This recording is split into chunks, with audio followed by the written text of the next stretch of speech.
Thank you very much for that introduction. Let me, first of all, apologize for not being able to join you in person. I had every intention of doing so and was so looking forward to visiting again the great city of Singapore and to see old friends and colleagues. Unfortunately, a family emergency has prevented me from doing so. Thank you to the organizers of the Humanitarian Futures Forum for the invitation to address this very important audience. I have entitled my presentation on Futures and Knowing. So please allow me to begin by quoting Donald Rumsfeld. Donald Rumsfeld's contribution to epistemology was having said in a very garbled sort of way, there are known knowns. There are things we know. We also know there are known unknowns. That is to say, we know there are some things we do not know. But there are also unknown unknowns, the ones we don't know, we don't know. Rumsfeld was not original, but his mutilated locution did popularize the compartmentalization of knowing and the unknowns when approaching a subject matter. I like to pick that up as a lens through which we approach humanitarian futures. Let's start with what we know about the humanitarian future of futures. In the past decade, in part because of the preparation leading up to the World Humanitarian Summit in 2016, there was a groundswell of interest in asking the question, is the humanitarian system fit for purpose? The question, of course, necessitated inquiries into the environment in which we worked, the global trends that impacted on our enterprise, the extent, capacities, and performance of both the organizations and the system, and deep thinking into what needed to change. There were many trend analyses performed and many reports and articles written, and I have to admit, I wrote a few myself. By now, there is a pretty good consensus among the studies and reports on many of these trends and on the exogenous and endogenous drivers of change. They include decreasing faith in multilateralism and increasing nationalism, compounding, converging, and intensifying hazards, both natural and man-made, and increasing multiplicity of actors in the humanitarian theater, just to name a few. I think this is probably familiar territory to all of you, so I will not spend time belaboring them. My point is, there are known trends.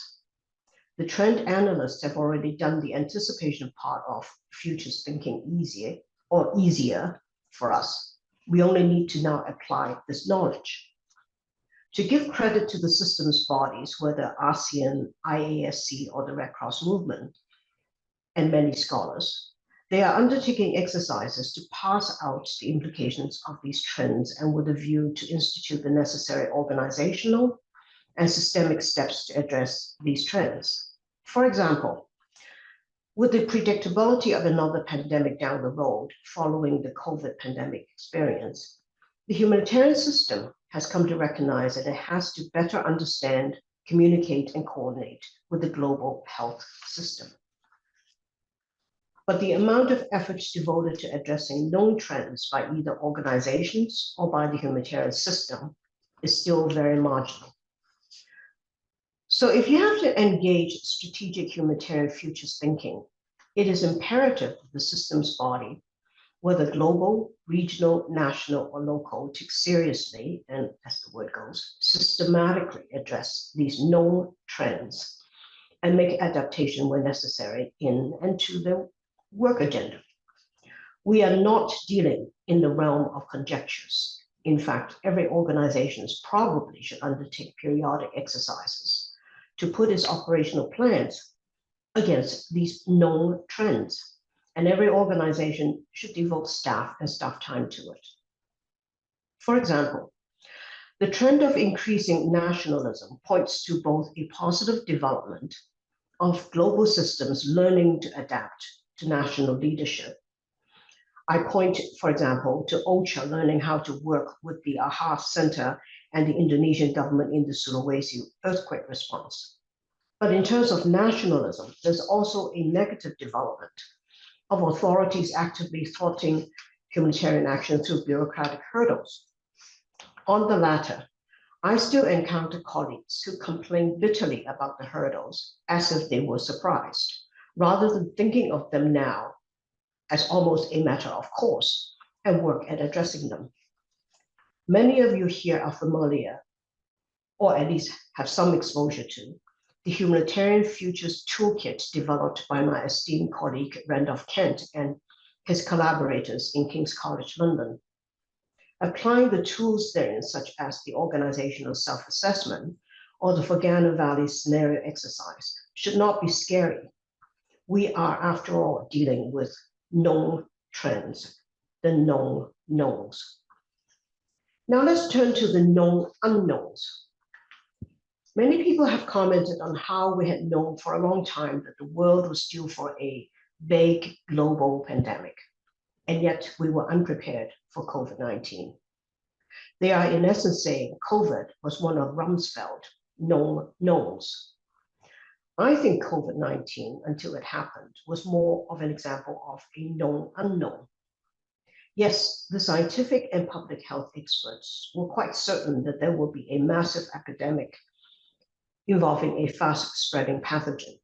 Yet experts and authorities have been relying on the immense medical advances since the last global pandemic of the Spanish flu, as well as the global health, economic, and international relations experience of SARS and Ebola in West Africa for reassurance. I do believe that we had a collective sense before 2020 that if there were to be a global pandemic, we thought we could cope, though of course still make mistakes. No one took or could have taken the time to think of every impact of COVID that eventually came to pass. I think no one expected the whole aviation industry to shut down or the total closure of in-person learning or office work worldwide. These were some of the unknowns. The shutdowns and lockdowns necessitated adaptation after the onset of the pandemic, including by the whole humanitarian sector. The short answer to why we weren't prepared is there is a limit to our imagination. Let me give another example of a known unknown, this time from the humanitarian sphere. It is the impending end of Western dominance of the humanitarian world. The international humanitarian enterprise has benefited enormously from the 20th century post-colonial era, during which humanitarian aid was seen as a softer side of international intervention. Western countries and alliances were powerful enough to dictate the terms of humanitarian intervention, while many of the conflicts spawning humanitarian disasters during the Cold War were proxy wars conveniently not involving the great powers as direct belligerents. The global economy greatly favored Western countries, allowing them to have sizable budgets for international humanitarian aid. The international humanitarian system formalized by the 1991 UN General Assembly Resolution 46-182 is essentially a Western enterprise. It is funded largely by Western countries, where every year at least half of the funding has come from just a handful of them. More than half of the total funding have largely gone to 3 UN agencies, that is, World Food Programme, UNHCR, and UNICEF, plus a small number of INGOs, all of whom have headquarters in Western capitals. It has adopted a Western ideology derived from a Swiss-based non-governmental entity called the Red Cross. International humanitarian organizations follow Anglo-American business management style, requiring business practices such as audit and evaluation, performance reporting, risk analysis, theory of change, etc., etc. But the impending end of Western dominance is becoming quite apparent. Among donor countries, Saudi Arabia and UAE have maintained their place on the top donors list in OCHA's financial tracking system for over a decade now. Dubai has become the world's biggest humanitarian hub. Turkey, very aggressively in the years leading up to the World Humanitarian Summit, and China in more recent years, have practiced their brand of humanitarian diplomacy, offering humanitarian aid that is not in the style envisioned by the global IASC system. By the IASC system, I'm referring to the one that was created within the UN General Assembly Resolution 46/182, which is still the dominant system globally. In terms of the system's bedrock core values, the humanitarian principles, the 2022 edition of the State of the Humanitarian System report, which is a very respected publication, reported that in the face of increasing growing constraints and attacks, agencies often defaulted to an access at all cost approach in heavily controlled contexts, accepting increasing compromises to the principles. According to the study survey of aid workers on the 4 fundamental humanitarian principles, while humanity and impartiality were felt as most important, only 70% felt the importance of neutrality and only 66% regarding independence. Moreover, the localization agenda, the most prominent agenda coming out of the World Humanitarian Summit, by definition, is to move the focus of the system closer to where disasters occur, rather than in Western capitals that house the headquarters of major international organizations. In your own region, ASEAN, the HADR approach of nationally led, regionally supported, and international as necessary puts governments and governmental assets in the center. It says to me that HADR is seen as a governmental function rather than an altruistic enterprise, which is the Western leitmotif. So while we can forecast the demise of Western domination in the humanitarian world, but just like COVID, we do not know when it will truly happen, nor do we understand the full spectrum of the fallout of this future. So what can we do with these known unknowns? What is the strategic thinking that will be useful? I think this is the realm that is really fertile ground for futurists. And this is where scenario writing can help us overcome the limits of our imagination. Addressing the known unknown is difficult. It's akin to addressing low-risk, high-impact events. Human beings are not very good at it. I think it is fair to say that for the humanitarian practitioners, those in the field, it is probably not a particularly useful conversation. But for the leaders of the humanitarian enterprise, not addressing the known unknowns will eventually imperil the very existence of their organizations. We all know we cannot continue doing the same thing today, what we did yesterday, and still find success tomorrow when the world is ever changing. Professor Randolph-Kent and I were recently involved in a study of international NGOs. And one of the findings is that most of the CEOs of these organizations are fully occupied with what I say, fighting the alligators. That is, having to sustain the donors, safeguarding organizational reputation, minimizing operational risks, pleasing the board of directors, that they do not have time to lift their heads to look at the impacting changing environment.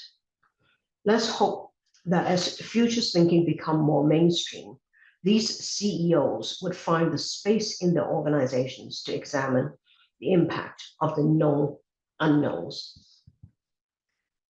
Now let's turn to the unknown unknowns. You're probably thinking, if what she's going to talk about is truly unknown, then how can she even talk about it? You're right, I can't. But let's look at an unknown in history, where in hindsight, we know that's what it was. I give you 9/11 as Exhibit A. I think it is safe to say that no one saw that coming. For the humanitarian world, it was seismic. The global war on terror following 9/11 transformed the humanitarian landscape with lasting effects to this day. It was an asymmetric war involving a number of Western powers as belligerents, but who were also the world's biggest humanitarian donors. The Bush administration pushed a three-block war concept, its original conception expecting the conduct of full-scale military action, peacekeeping operations, and humanitarian aid within the space of three contiguous city blocks. At the time, there was much talk of the 3D policy, that is, defense, diplomacy, and development all at once. The nature of the asymmetric warfare of the global war on terror and the commingling of the military and aid roles resulted in difficulties in distinguishing between belligerents and non-belligerents, and between humanitarian aid and aid for a security agenda. Aid workers increasingly became targets of violence. The global war on terror engaged Western militaries in conflicts in Muslim countries against both state and non-state actors. One impact was that it became a factor, though not the only factor, in the large spikes in humanitarian need in a number of Muslim-majority countries. To illustrate, in 1999, before 9/11, the top recipient countries of humanitarian aid were spread across Europe, Africa, and Asia. In the years following 9/11, Muslim-majority global war against terror-related countries such as Afghanistan, Somalia, and for a while Iraq, and later Mali and Yemen regularly dominated the top recipient countries list. The increase in humanitarian need in Muslim-majority countries coincided with and resulted in an increase in national Islamic and Middle Eastern charities and organizations involved in humanitarian work to expand for the first time their operations outside of the domestic borders. Very often, they operated in parallel to the IASC system. The impact of the global war on terror on the humanitarian world cannot be overstated. Now, I'm going to invite you to try to imagine a 9/11 level of significance attack on, say, China tomorrow. I'm going to give you a minute to think about that one. In this unknown, what we know what will come next to the humanitarian and disaster response world? Not really. So how do we prepare for it? How the humanitarian world survived the global war on terror was actually quite instructive. Of course, there was significant after the onslaught adaptation and innovation. For example, the international humanitarian staff became much more familiar with and respectful of Muslim culture and religious practices.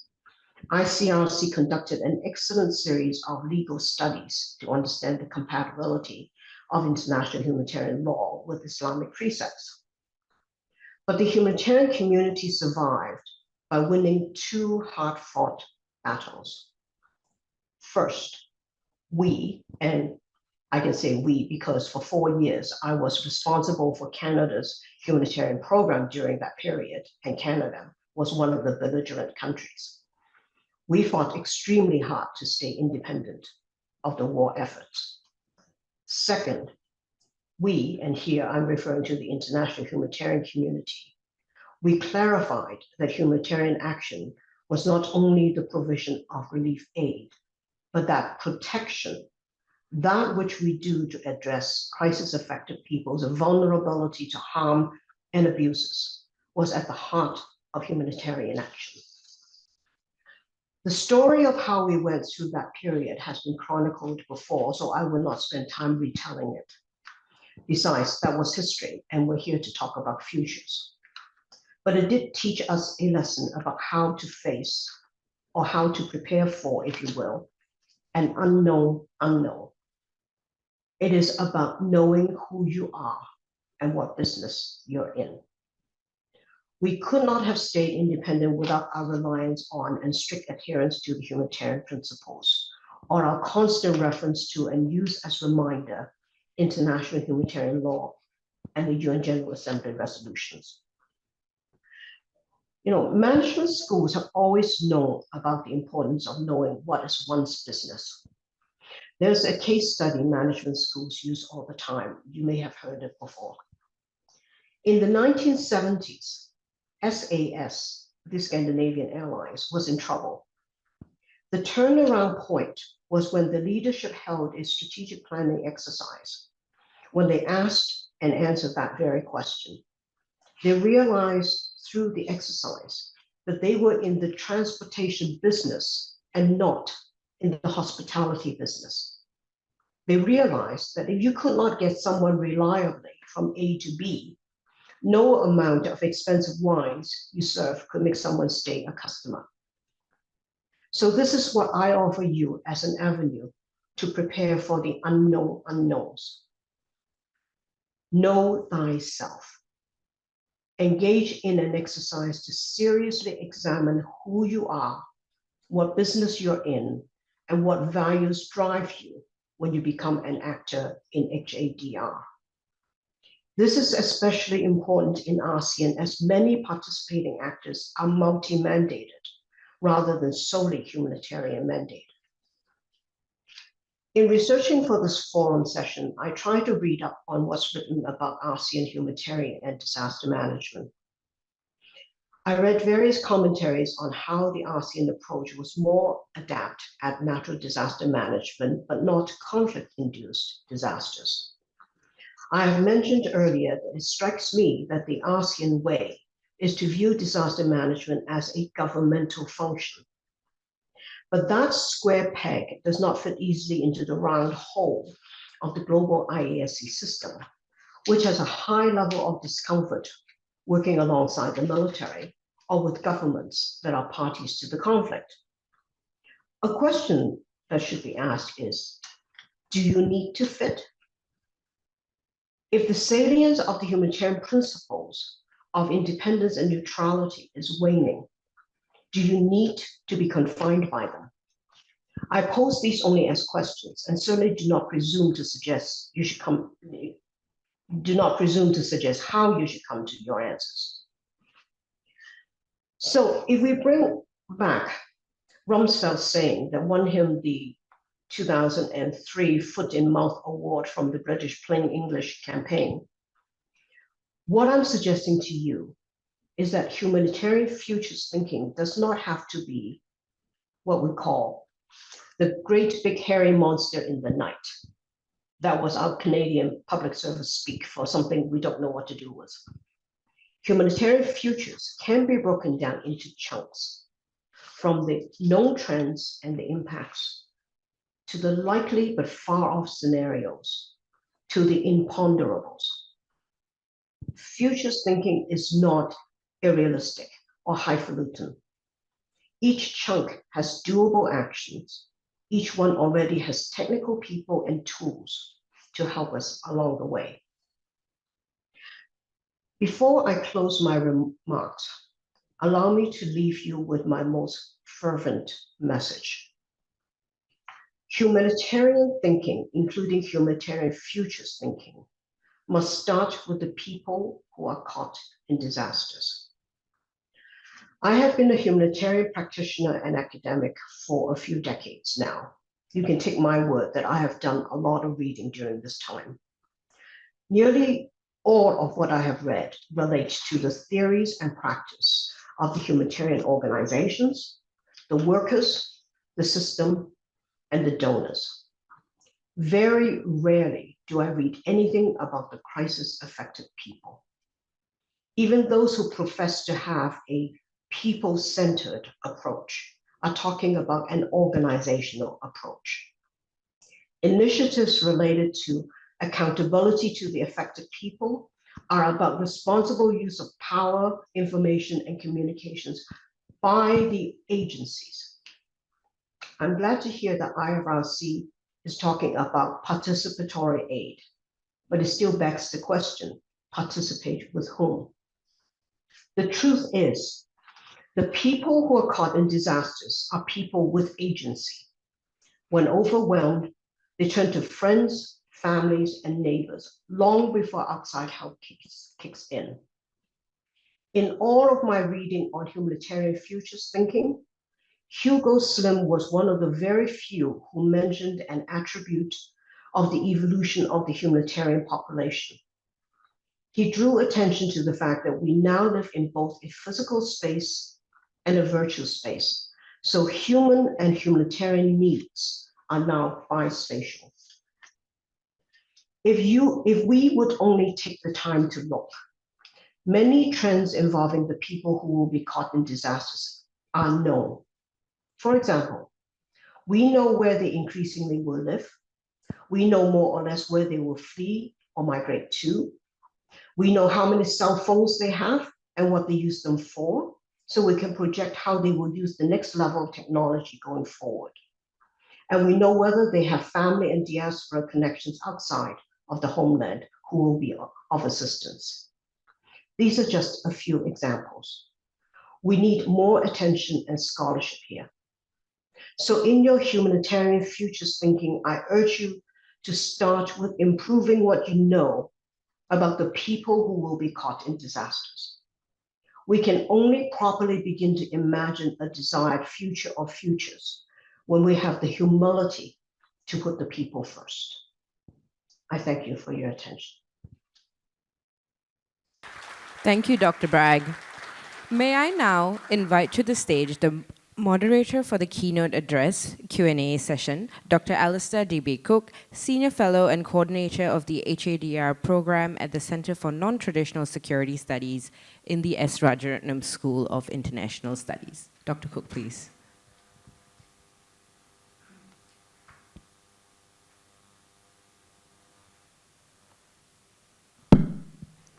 Thank you, Anthony, and thank you very much, Catherine, for a very insightful keynote address. I'm going to go straight to the Q&A session here. So if you have got questions for Catherine, please make sure you have put them into Pigeonhole, if I can work it.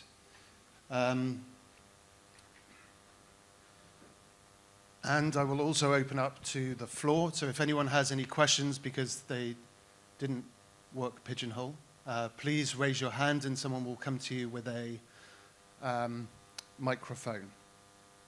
So first, yeah, okay, I see there's one question here. I think this might be easier. Could we get Catherine back on screen, please? Thank you.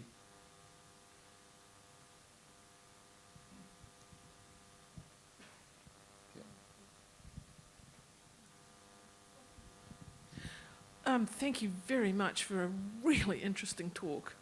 Can I query you on one early observation you made about shifting from the dominance of a Western-based system? Could you describe more what you think if that system is less dominant and a new replacement? Could you perhaps explore a little bit more for us where you think that's going rather than beyond just the idea that there might be other countries involved that don't necessarily have a Western value structure? I just wondered if you could explore that a little bit more for us. Certainly. Thank you very much for that question. I think what we are seeing increasingly is that what we actually call the humanitarian system is not a simplistic one that we used to think of as you have the donors who fund an enterprise that is implemented by a number of agencies, and according to the system under 46182, Resolution 46182, it's mostly international NGOs.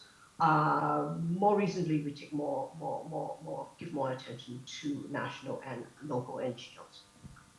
That was a very simplistic sense of the system that was definitely very, very Western.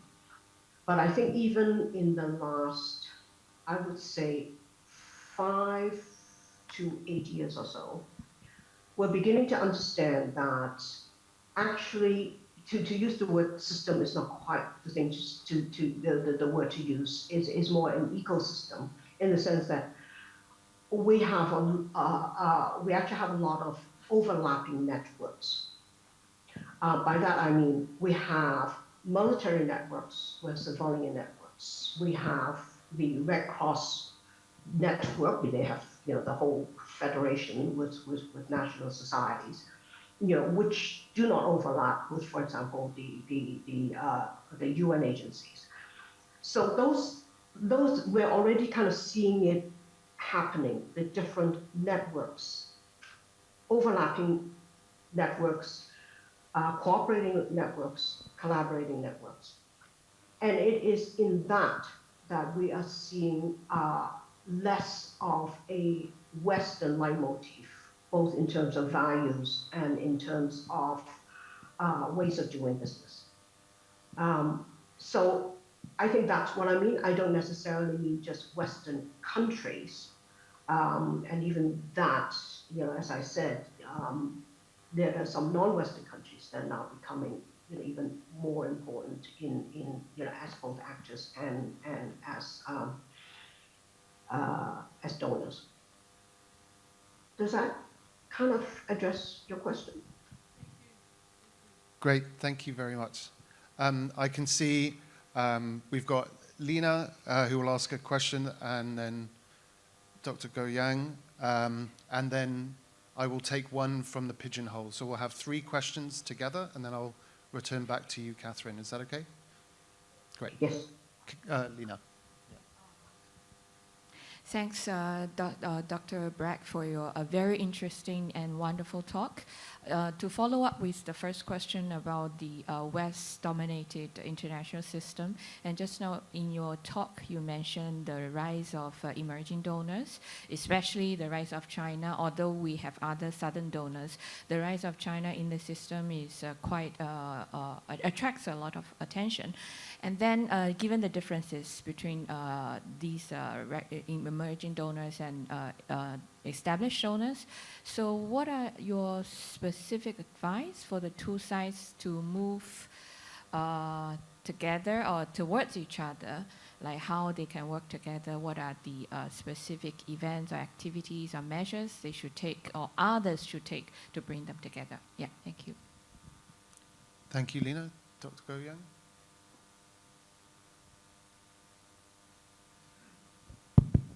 Yeah, thank you. So especially, really, really thank you for the very insightful opening keynote speeches. And within your speeches, you mentioned the Asian country takes the humanitarian affair as a government function.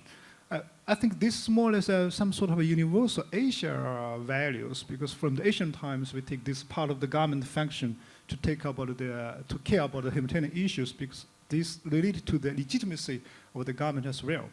But of course, and we notice, and the Red Cross or the humanitarian organizations we see, we play the auxiliary role to the government. So from this logistics, quite natural for us to play as assistant to the government.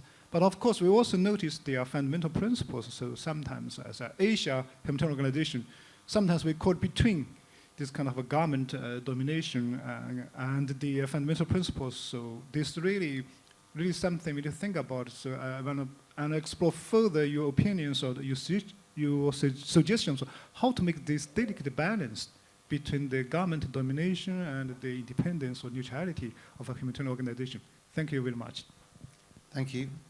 And I will take one from Pigeonhole. Please note that the questions appearing on Pigeonhole, you can vote on them, so I encourage you to do so, and I can see which is the most popular. I'll take the most popular one and add it as the 3rd question. How do you personally reflect on your time at the United Nations, given the duality of harms and humanitarian assistance they've enacted and their likely demise in the future? Big question. So, Catherine, I will return to you. Okay. Would you mind terribly repeating the 3rd question, just so that I understand totally what was being asked? How do you personally reflect on your time at the UN, given the duality of harms and humanitarian assistance they've enacted, they being the UN, and their likely demise in the future? Okay. In some ways, the first 2 questions are quite similar. I'm not. No, I don't mean they're similar. In the sense that I probably would try to address, you know, like together. You know, when the General Assembly Resolution 4622 was adopted, it adopted essentially as I said, a very, I know most people say too, a very Western model.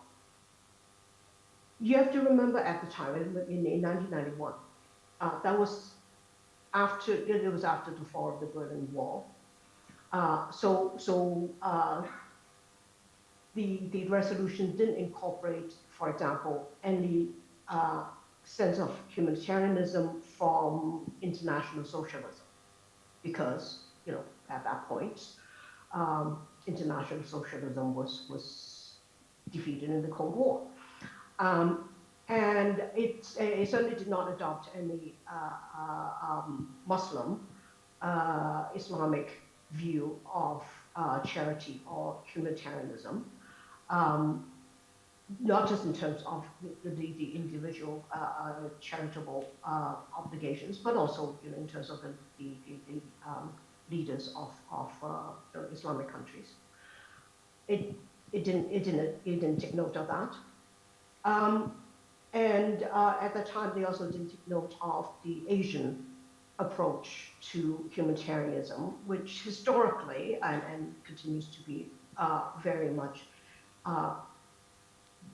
from the perspective of the governmental leaders, and that may have something to do with, you know, just the long history of Confucianism in Asia, where it is the obligation and the responsibility of leaders, you know, to take on those responsibilities.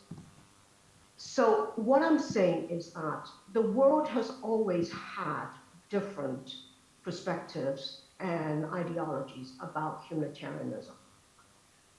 Geopolitics is what determines what is dominant. And at this point in human history, we are seeing the waning of some of the Western dominating ideologies. And so I think going forward, you know, if one asks the kind of practical question, if I'm head of an organization, or I'm head of a system that is for coordinating humanitarian work and humanitarian partners, what model should I adopt? Well, this is part of what I said in my speech.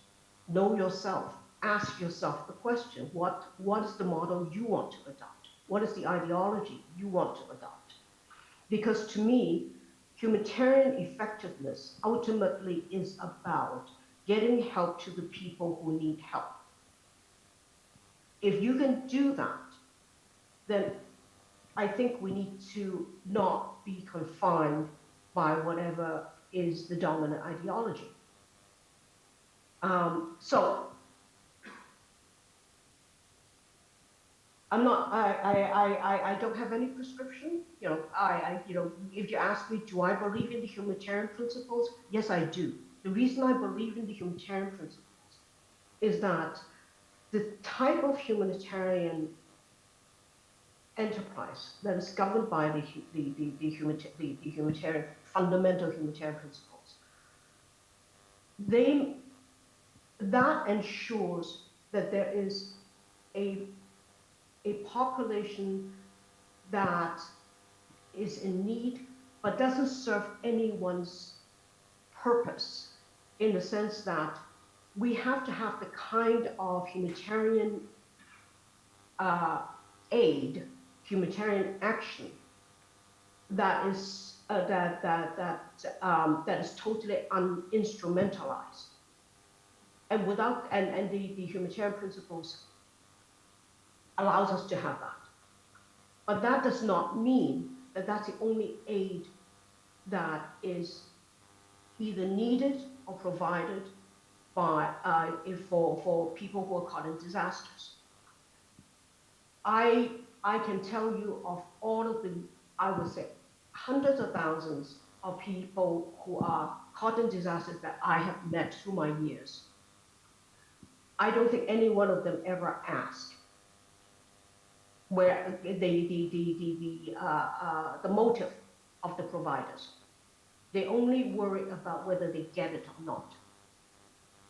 But if we don't have the kind of humanitarian assistance is governed by the humanitarian principles, there will be a segment of that population that will not receive aid because they don't serve anybody's interest to receive aid. So to me, back to my answer to the first question, I see the kind of humanitarian system where you have, as a ceiling, a well-functioning, interlocking, overlapping sets of networks of providers, aid providers, well, if you want to call them that, as the ceiling of that system. But the floor is to have humanitarian aid that is governed by the humanitarian principles, because we do need to have the kind of altruistic aid that would only happen if we still adhere to the humanitarian principles. So in a way, I'm trying to kind of have my cake and eat it too. I'm saying, we can have both. I do want to get to the third question, which is, how do I balance the harm of humanitarian aid with its demise? Now, I'm not sure whose demise that the question is referring to. I don't know whether you're referring to the demise of the current humanitarian enterprise, or I'm not sure what that question is. Yes, we do know that there have been more instances. Not simply instances, but there have been crisis response that actually has caused harm. I think immediately, from my experience, was the Sudan crises of the 1990s, where food aid was used basically as an instrument of war, and we learned from that. So I'm not entirely sure how to answer that third question, because as I say, I'm not entirely sure how I can answer that third question, because I'm not sure whose demise the question is referring to, or is the assumption that overall humanitarian aid is harmful.